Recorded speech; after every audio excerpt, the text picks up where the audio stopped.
क्या आपने कभी किसी ऐसे पर्वत का नाम सुना है जहां इंसान कभी पूरी तरह चढ़ नहीं पाया, जहां पक्षी एक दिशा में ही उड़ते हैं और जिसके चारों ओर प्रकृति खुद चुप हो जाती है? कैलाश पर्वत, जिसे हम महादेव का निवास मानते हैं, शास्त्रों में जिसे मेरु कहा गया, ब्रह्मांड का केंद्र। लेकिन क्या यह केवल एक पवित्र स्थल है या एक ऐसा ब्रह्मांडीय पोर्टल जो दूसरे आयामों डायमेंशंस से जुड़ा है?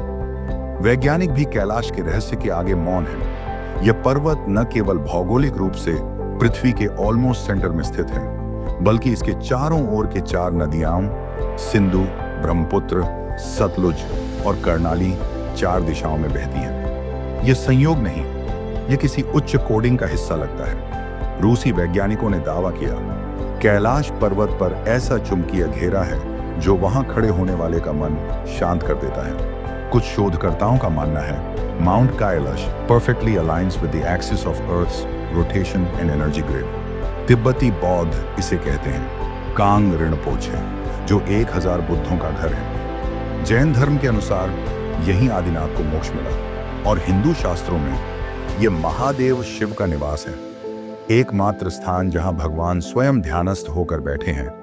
न राजा, न योद्धा, न संहारक, बल्कि एक शून्य के केंद्र में स्थित योगी। हमारे मुनि इसे लोकों के बीच का मार्ग कहते हैं, स्वर्ग, मर्त्य और पाताल लोक के मिलन बिंदु। क्या यह संभव है कि कैलाश कोई स्पिरिचुअल गेटवे हो?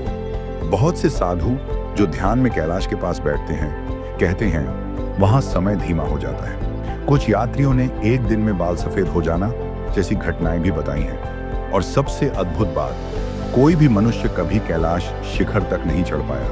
कुछ लोग कहते हैं कैलाश की चोटी पर दूसरे आयाम की ऊर्जा है जो इंसानी चेतना के परे है। वहां केवल तप, त्याग और पूर्ण मौन ही प्रवेश पा सकता है। कैलाश केवल एक पर्वत नहीं है, यह वह द्वार है जहां मैं खत्म होता है और शिव शुरू होते हैं। ये वो केंद्र है जहां जीवन और मृत्यु एक साथ मौन है, विचार और शून्यता साथ साथ बहते हैं। कैलाश वह जगह है जहां तुम्हारी चेतना ब्रह्मांड से जुड़ सकती है। अगर तुम खुद को मिटा सको तो अगली बार जब आप कैलाश नाम सुने, उसे केवल एक पहाड़ न समझें। वह है परम शांति का द्वार, शिव का धाम और आत्मा की यात्रा का अंतिम पड़ाव। अगर आप भी कैलाश को सिर्फ आंखों से नहीं, आत्मा से देखना चाहते हैं, कमेंट करें हर हर महादेव और वीडियो को लाइक, सब्सक्राइब और शेयर जरूर करें।